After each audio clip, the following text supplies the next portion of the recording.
Bonjour et bienvenue. Aujourd'hui, on s'attaque à un mode verbal vraiment au cœur de la langue française, l'impératif. C'est tout simplement l'outil numéro 1 pour donner des ordres, des conseils ou des instructions. Bref, pour faire agir les gens. Alors, la question est simple. Comment on fait pour dire à quelqu'un de faire quelque chose? Que ce soit pour demander un coup de main ou pour donner une instruction précise. Eh bien, le clé, c'est de maîtriser le bon mode. Et ce mode, c'est l'impératif. Rien de tel que quelques exemples pour se mettre dans le bain. Ferme la porte, mange ta soupe. On sent tout de suite le côté direct, pas de détour, on va droit au but. C'est ça la puissance de l'impératif. Bon, c'est parti. On va commencer par la base du sujet. À quoi il sert exactement cet impératif et qu'est-ce qui le rend si spécial? Alors voilà la définition officielle, c'est le mode de l'ordre de la demande. Mais le vrai détail qui change absolument tout, c'est l'absence de pronom sujet. On ne dit pas « tu fermes la porte », mais directement « ferme la porte ». C'est le verbe, et lui seul, qui porte toute l'instruction. Et attention, ce n'est pas juste pour donner des ordres, son utilisation est bien plus large. Ça peut être un ordre très sec, c'est vrai, comme « travail », mais aussi un conseil bienveillant du genre « révise tes leçons » ou même une invitation très sympa « viens avec nous ». En fait, c'est le contexte qui va donner toute la couleur. Ok, à ces théories, passons à la pratique. Comment on le forme cet impératif?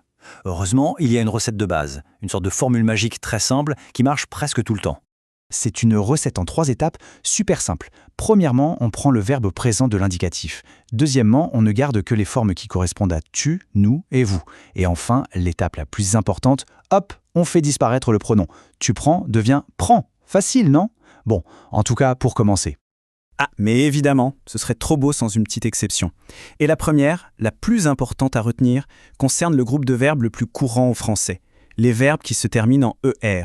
Et voilà la règle d'or, il faut bien la regarder. Pour les verbes en ER, comme parler, on voit que le S final de la forme tu disparaît. Tu parles devient parle. Mais à droite, pour les autres verbes comme finir, le S reste bien là. Tu finis devient fini. Ça, c'est vraiment la règle de base à mémoriser. Bon, on arrive maintenant à la partie qui, en général, pose le plus de problèmes, quand on ajoute des pronoms et quand on met la phrase à la forme négative. Mais pas de panique, on va décortiquer ça tranquillement. Alors, pour dire ne fais pas ça, on retrouve notre structure classique ne pas. Mais attention, c'est là qu'il y a un grand changement. Les pronoms, eux, ils retournent se placer sagement avant le verbe. Par exemple, l'affirmatif parle-moi devient à la forme négative ne me parle pas.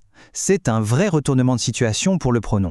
Cette comparaison est parfaite pour bien visualiser le truc. À la forme affirmative, le pronom est comme un petit wagon accroché juste après le verbe « donne-moi ». Mais dès qu'on passe à la négation, tout change. Le pronom revient à sa place habituelle avant le verbe « ne me donne pas ». C'est ce grand balancement qu'il faut absolument maîtriser. Et quand il y a plusieurs pronoms, alors là, attention, le français impose une file d'attente très stricte à la forme affirmative. D'abord les compléments directs, puis les indirects, et enfin les pronoms « i » et « en ». L'exemple « donne-le lui » est parfait pour voir cette hiérarchie en action. C'est un peu complexe, mais ça existe. Allez, on continue, on va maintenant s'attaquer aux détails qui font vraiment la différence. Pour aller plus loin, les fameux verbes irréguliers et quelques petites règles bien spécifiques. Ces 4-là, il n'y a pas de secret, il faut les connaître par cœur. Leurs formes à l'impératif sont complètement irrégulières, elles viennent du subjonctif.